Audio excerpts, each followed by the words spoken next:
제 어린 시절 저의 집에는 4마지기 땅이 있었습니다. 근데 이 땅이 아주 천수답이었어요. 그래서 매년 홍수가 나면 뭐 다 못 먹고 몇 서만 남았습니다. 8식구가 이걸 먹는데 몇 달 지나면 그냥 없어요. 그래서 늘 옛날에 그 보릿고개에다가 이 장밋빛을 얻게 되죠. 막 이런 그 악순환의 연속이었고, 막 그래서 저희 5남매는 사실 초등학교밖에 나오지를 못했어요. 막 저도 초등학교를 졸업하고 결국은 지금 제가 내산에 있습니다만 거기 삼바실 망에 뭐 일로 그 나무하러 다녔습니다. 그리고 시장에 다니면서 뭐 장사도 하고 그랬죠. 자, 이렇게 초등학교를 보내고 막 그러던 시절이었는데, 그리고 초등학교를 졸업하고 동네에서 사람들은 다 뭐 중학교를 가서 저희 동네 친구들이 다 중학교를 갔습니다만은 저는 뭐 돈이 없어서 중학교를 가지를 못했죠. 그래서 뭐 나무나 하고 일이나 하러 이렇게 다니면서 어떻게 보면 시르에 빠져 있는 시절이었습니다. 근데 그때 어느 날 어디서 이상한 소리가 들려요. 참 저는 초등학교 때 노래를 좋아했어요. 그때 노래라는 것이 기껏해야 진주라 천리길 뭐 이런 노래였어요. 막 그런데 그런 가락이 아니었습니다. 그래서 따라가 보니까 바로 교회 전도대가 전도를 하는 전도 강연 모임이었습니다. 가서 보니까는 그 노래가 뭐냐면은 아무데나 예수 나를 이끌면 아무데나 예수 함께 가려네 뭐 그런 노래였어요. 어쨌든 재밌으니까 저는 음악을 좋아하니까 따라서 하다가 예수를 믿게 됐습니다. 자, 그런데 교회 다니면서 제가 가장 심각하게 느꼈던 것은 인간들에게는 다 능력이 각각 있다. 그게 소위 달란트라고 말하던군요. 그래서 그 달란트를 어떻게 활용하느냐에 따라서 성공할 수 있고 칭찬받을 수 있고 뭐 그렇다는 얘기를 어린 시절에 들었습니다. 그렇다면은 나의 달란트는 뭘까? 내가 장사하는 것일까? 일하는 것일까? 아니면 공부하는 것일까? 그런데 저의 판단은 나는 일 자신 없었습니다. 장사도 자신 없었습니다. 근데 공부 하나는 잘 하고 싶었어요. 그래서 부모님께 빚을 얻어서라도 늦지만은 중학교를 좀 보내달라 그랬습니다. 그래서 제가 이제 몇 달 이렇게 사정해서 중학교 2학년 홍산여학교를 들어가게 됩니다. 그때부터 저는 제 인생은 내가 살 길은 오직 공부밖에 없다는 생각을 했죠. 그래서 저간 그 시절 내가 늘 표처럼 이렇게 한 것이 밤새기라는 얘기였습니다. 밤새워서 공부한다. 이렇게 해서 어쨌든 홍산중학교를 우수하게 졸업을 했습니다. 그리고 부여고등학교 때도 마찬가지였습니다. 부여고등학교 1, 2, 3학년 계속 1, 2, 3등 안에 늘 들었습니다. 전체에서.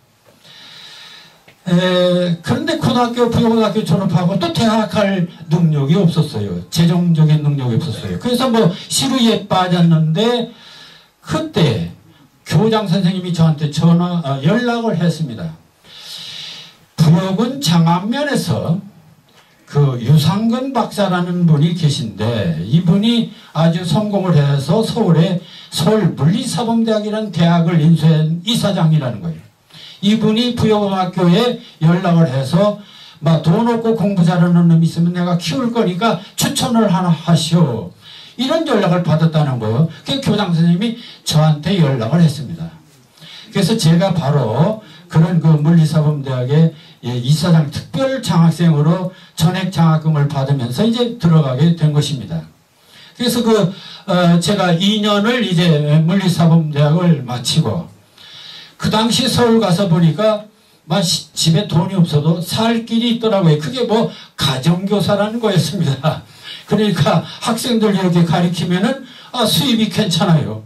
그래서 그 뒤부터는 잘됐다. 나는 가정교사를 하면서 내가 하고 싶은 공부나 실컷 하겠다. 그래서 이제 성균관대학으로 편입하고 나중에 고려대학 대학원을 들어갔습니다. 들어갔더니 취직이 잘 돼요. 그래서 고등학교 고대를 마치고 중학교 이제 교사로 취임을 했고 또 대학에서도 또 뭐 강사로 이렇게 하라고 그래요. 그래서 또 대학에 강의도 했습니다. 근데 저는 더 공부하고 싶었습니다. 고려대학 아니 그보다 좀 더 다른 데는 없을까 한 것이 바로 서울대학교였습니다. 서울대학 대학원을 또 들어갔습니다. 서울대학 대학원을 나왔어요. 막 이랬더니 명지대학교 이사장님이 관동대학이라는 대학을 인수했는데 네 가서 거기 가서 좀 대학 교수로 대학을 운영해봐라. 그래서 제가 관동대학을 참 처음으로 대학 교수가 돼서 내려갈 수가 있었습니다.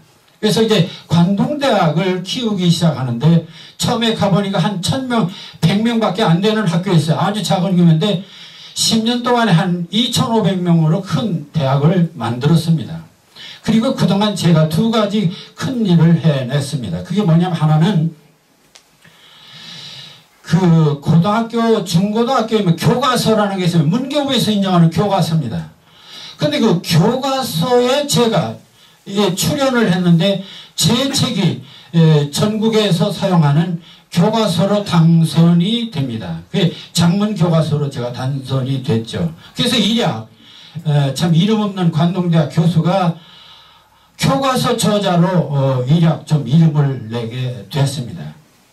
그 다음에 또 하나 제가 한 일 중에 하나는 1년에 한 번씩 이 전국 교수 중에서 2~3명을 풀브라이트 장학금이라는 장학금을 줍니다. 이게 한국과 미국에서 출연해서 학자들에게 보내는 건데 이 장학금을 해서 외국의 연구생으로 보내는 거였습니다.